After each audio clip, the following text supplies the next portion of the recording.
नमस्कार। आज की इस वीडियो में हम मेसोलिथिक एज यानी कि मध्य पाषाण काल के बारे में बात करने वाले हैं।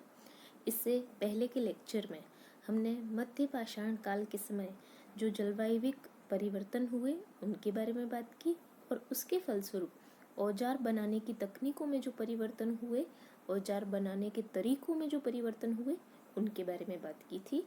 इस काल के प्रमुख औजार ब्लेड को भी हमने समझा था और फ्लूटिंग टेक्नोलॉजी या नाली अलंकरण तकनीक के बारे में भी हमने बात की थी। तो जो माइक्रोलिथ्स इस समय पर बनाए जा रहे थे उन माइक्रोलिथ्स के बारे में भी हमने बात की थी। आज की इस वीडियो में हम मेनली बात करने वाले हैं मेसोलिथिक एज की ज्योग्राफिकल डिस्ट्रीब्यूशन के बारे में। मेसोलिथिक एज का जो ज्योग्राफिकल डिस्ट्रीब्यूशन है या इस समय पर मानव का जो भौगोलिक वितरण है उसकी एक प्रमुख विशेषता है कि मानव जो है वो इस समय पे नई नई जगहों पर बस रहा था। इसका कारण था और कि अनुकूल पर्यावरणीय परिस्थितियां इस समय पर मौजूद थी। जैसा कि हमको पता है कि प्लीस्टोसिन एज इस समय पर एंड हो रहा था, जिसकी वजह से संपूर्ण विश्व में जलवायु परिवर्तन हो रहा था, शुष्कता में वृद्धि हो रही थी।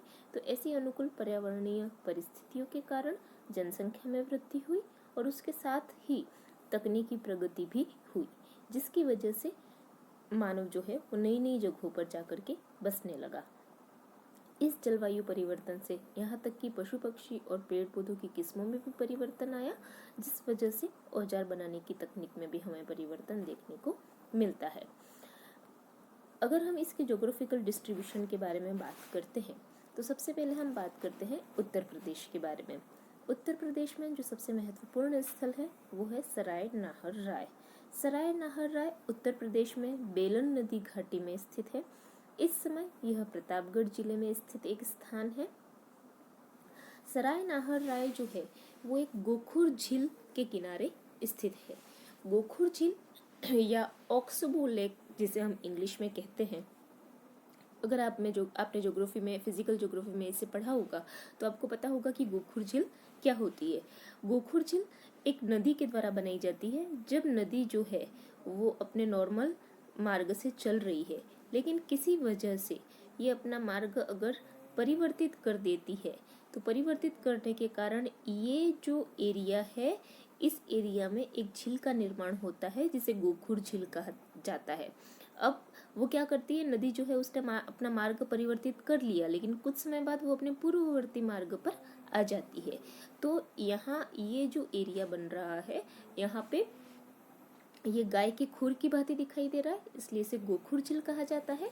और ये जो एरिया है वहाँ पे पानी भर जाता है, जिस वजह से झील का निर्माण होता है। तो ऐसे ही एक गोखुर झील के किनारे बसा हुआ है सराय नाहर राय उत्तर प्रदेश के प्रतापगढ़ जिले में, जो कि मध्य पाषाण काल में मानव का एक महत्वपूर्ण स्थल रहा हुआ है। और क्या विशेषताएं हैं इस सराय नाहर राय की? सराय नाहर राय, यहाँ अगर हम मैप में इसको देखें तो सराय नाहर राय और सराय नाहर राय के साथ ही एक तो ये है सराय नाहर राय, ये है महदहा, ये महदहा है, ये चोपमानी मांडू है।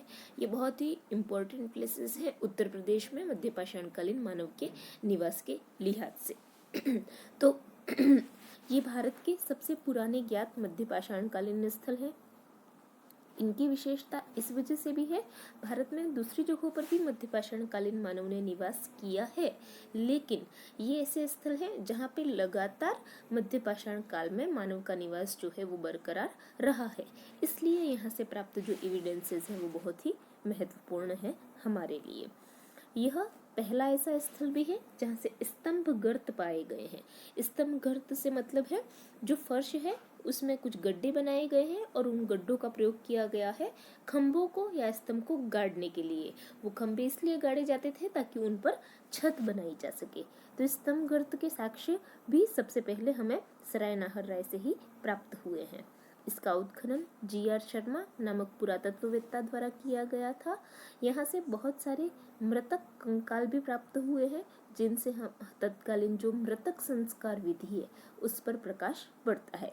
क्योंकि हमने पहले भी जैसे बात की है कि पाषाणकालीन मानव जो है उसके नर कंकाल जो है हमें सबसे पहले मध्य पाषाण काल से ही प्राप्त होते हैं। पुरा पाषाण काल के किसी भी प्रकार के नर कंकाल हमें अभी तक भारतीय उपमहाद्वीप में प्राप्त नहीं हो पाए हैं। ये जो मृतक संस्कार विधि है उसमें शवों का सिर पश्चिम की ओर और पैर पूर्व की ओर प्राप्त होते हैं। इन जो लोग दफनाए गए उनके साथ साथ हमें सूक्ष्म औजार भी मिले हैं, यानी कि माइक्रोलिथ्स मिले हैं, और पशुओं की हड्डियां भी प्राप्त हुई है।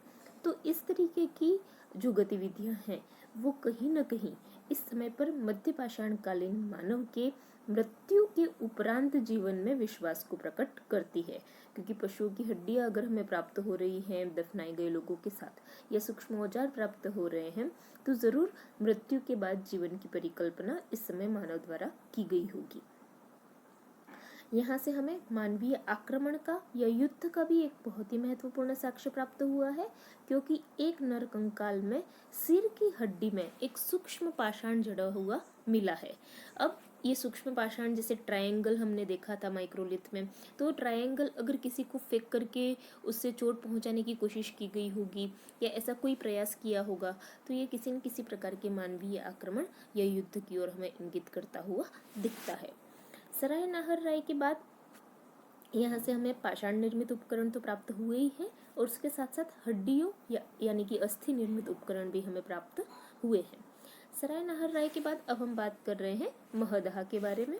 महदहा जो है वो भी प्रतापगढ़ जिले में ही स्थित है, उत्तर प्रदेश के।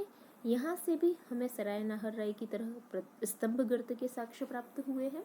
यह भी गोखुर झील के तट पर स्थित है, और यहाँ से हमें 28 ऐसे नरकंकाल मिले हैं, जिनमें से 2 नरकंकाल ऐसे हैं जहाँ पर स्त्री और पुरुष को साथ में दफनाया गया है। अब इनको साथ में दफनाना कोइंसिडेंस भी हो सकता है, या फिर ये स्त्री और पुरुष भाई बहन भी हो सकते हैं, पति पत्नी भी हो सकते हैं, मित्र भी हो सकते हैं, जिनको साथ में दफनाया गया हो इंटीमेसी की वजह से। तो ये कहीं ना कहीं किसी पर्टिकुलर चीज को इंगित कर रहा है। सराय नाहर राय और महदहा के बारे में हम इतनी इम्पोर्टेंट डिटेल्स इसलिए डिस्कस कर रहे हैं क्योंकि ये कई बार कॉम्पिटिटिव एग्जाम्स में भी क्वेश्चन पूछे जाते हैं। जैसे कि पूछा जा सकता है कि ऐसे कौन से पुरातात्विक स्थल हैं जो गोखुर झील के किनारे स्थित हैं, तो वहाँ पर आपको ऑप्शंस दिए जाएंगे। उसमें अगर आपको ये फैक्ट याद है तो आप उस क्वेश्चन का सही आंसर अटेम्प्ट कर सकते हैं।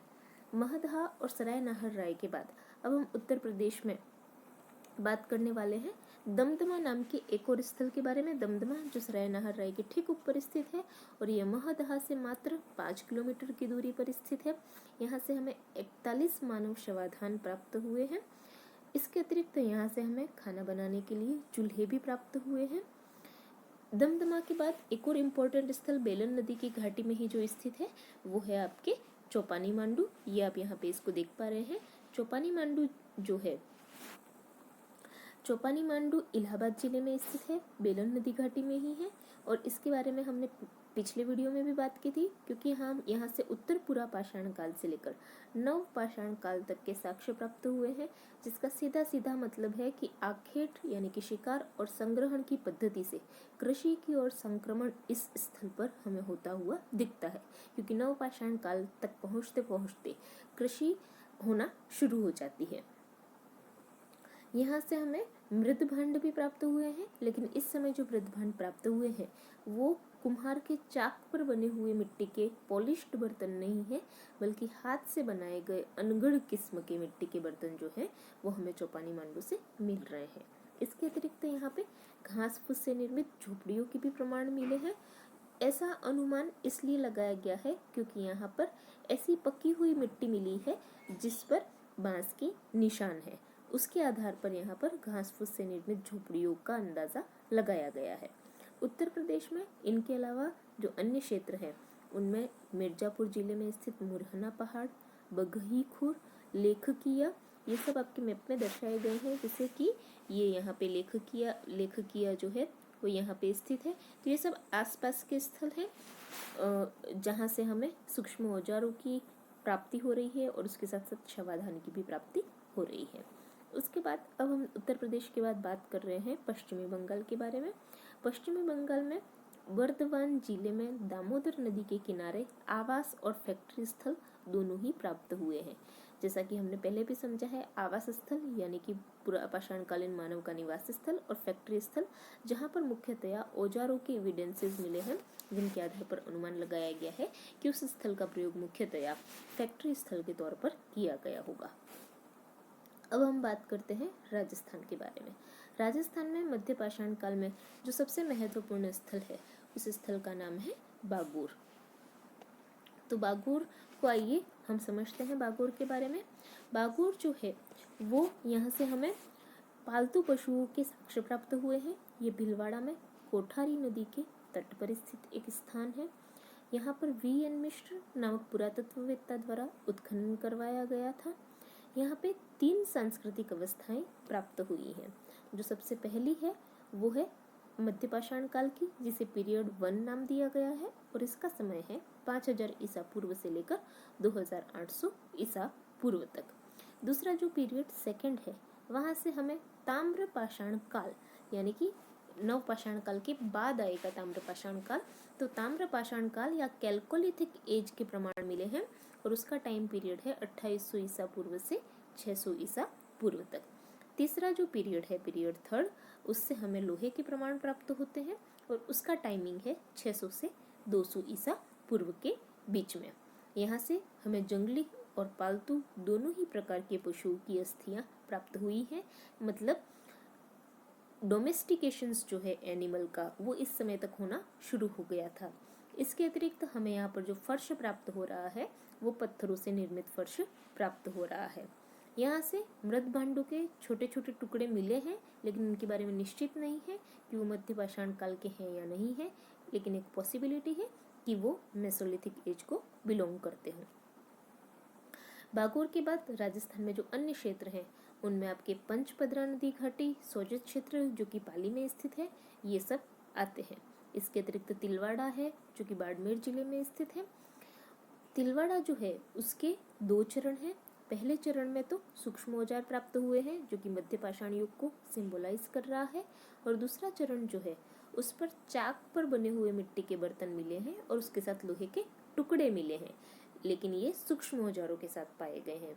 तो ये मेसोलिथिक एज को बिलोंग नहीं करता होगा, क्योंकि लोहे के टुकड़े जो हैं वो मेसोलिथिक एज की पहचान नहीं है, बल्कि आयरन एज की पहचान है, वो लोह युग की पहचान है। अब आइए हम समझते हैं गुजरात के बारे में। गुजरात में जो महत्वपूर्ण स्थल हैं वो ताप्ती, नर्मदा, माही और साबरमती नदियों की घाटियों में प्राप्त हुए हैं। यहाँ से इन नदियों की घाटियों में हमें सूक्ष्म औजार मिले हैं। इनमें प्रमुख स्थल हैं अखज, बलसाना, हीरपुर, लंगनाज, कानेवाल, लोटेश्वर, रतनपुर, ये सब यहाँ पर महत्वपूर्ण स्थल हैं जो कि हमें प्राप्त हो रहे हैं। कहाँ से? गुजरात से। लंगनाज जो है वो H.D. संकालिया नामक एक पुरातत्ववेत्ता द्वारा उसका उत्खनन करवाया गया था। H.D. संकालिया पुरातत्व के फील्ड में बहुत ही इम्पोर्टेंट व्यक्तित्व माने जाते हैं। उनके द्वारा यहाँ उत्खनन करवाया गया था लंगनाज का, और लंगनाज से हमें मृत भांडों यानी कि मिट्टी के बर्तनों के प्रमाण भी प्राप्त हो रहे हैं। ये यहाँ का सर्वाधिक महत्वपूर्ण स्थल है। मध्य प्रदेश की बात अब हम करते हैं। तो मध्य प्रदेश में जैसा कि हमको पता है, एक तो है प्रमुख स्थल यहाँ पर आदमगढ़, और उसके बाद है भीमबेटका। तो आदमगढ़ और भीमबेटका के बारे में बात करते हैं। आदमगढ़ में हमें पूर्व पुरापाषाण काल यानी कि लोअर पैलियोलिथिक एज से लेकर के नव पाषाण काल और ताम्र पाषाण काल तक के प्रमाण मिलते हैं। यानी कि यहाँ पर मानव का बसाव जो है वो एक बहुत ही लंबे समय तक रहा है, काफ़ी सदियों तक रहा है। यहाँ से भी हमें पालतू और जंगली जानवरों की हड्डियाँ मिल रही हैं, राजस्थान के बागोर की तरह। इसके अतिरिक्त यहाँ पर हमें मध्य पाषाण काल के स्तर से मिट्टी के बर्तनों के प्रमाण भी मिल रहे हैं आदमगढ़ में। और उसके बाद आदमगढ़ के अतिरिक्त यहाँ पे जो महत्वपूर्ण स्थल है वो है बागोर सेकंड। एक बागोर तो हमने देखा राजस्थान में, अब ये दूसरा जो बागोर है मध्य प्रदेश में वो सोन नदी की घाटी में स्थित है, पूर्वी मध्य प्रदेश में ये स्थित है। यहाँ से हमने उत्तर पुरापाषाण काल में भी इसके प्रमाण हमें बागोर सेकंड से प्राप्त हो रहे हैं, और मध्य पाषाण काल के भी प्रमाण हमें बागोर सेकंड से प्राप्त हो रहे हैं। इसके अतिरिक्त भीमबेटका तो महत्वपूर्ण स्थल है ही। भीमबेटका से पूरा पाषाण काल में औजारों का निर्माण तो क्वार्टजाइट से होता था, क्योंकि वो लोअर पेलियोलिथिक एज का मेन रॉ मटेरियल है। लेकिन मध्य पाषाण काल में भीमबेटका में औजार के निर्माण हेतु कैल्सीडोनी का प्रयोग जो है वो किया जाने लगा। इसके अतिरिक्त भीमबेटका से मध्य पाषाण कालीन शेल चित्र यानी कि रॉक पेंटिंग्स जो है वो प्राप्त हुई है। रॉक पेंटिंग्स को हम एक अलग वीडियो में समझेंगे और इसके बारे में हम तभी बात करेंगे। अब हम बात करते हैं साउथ इंडिया के बारे में। साउथ इंडिया में हम सबसे पहले आइए बात करते हैं महाराष्ट्र के बारे में। महाराष्ट्र में मुंबई के आसपास का जो तटवर्ती इलाका है वहाँ से मध्य पाषाण कालीन मानवीय समुदायों के प्रमाण मिले हैं, और क्योंकि ये तटवर्ती इलाका है तो इस वजह से यहाँ पर भोजन के लिए समुद्री संसाधनों का प्रयोग जो है वो किया जाता था। मध्य प्रदेश के बाद देखते हैं हम आंध्र प्रदेश को। आंध्र प्रदेश जो है उसमें जो महत्वपूर्ण स्थल हैं वो है मेनली आपके रेनीगुंटा। इसके अतिरिक्त यहाँ पे है इस समय पे नागार्जुन कोंडा और उसके साथ है यहाँ पर गिद्धलूर से पूर्व पूरा पाषाण कालीन यानी कि लोअर पेलियोलिथिक एज के प्रमाण भी मिले हैं, और रेनीगुंटा से हमें उत्तर पूरा पाषाण कालीन यानी कि अपर पेलियोलिथिक एज के प्रमाण भी मिले हैं। आंध्र प्रदेश में ये स्थल महत्वपूर्ण है। इसके बाद कर्नाटक की बात करते हैं तो कर्नाटक में जलहल्ली और किब्बनहल्ली ये दो महत्वपूर्ण स्थल हैं, जो कि कहाँ स्थित हैं, आपके बेंगलुरु के पास स्थित है। ये जो स्थल है वो है जलहल्ली का। तो इस तरीके के कुछ महत्वपूर्ण स्थल जो है वो हमें कर्नाटक से प्राप्त होते हैं।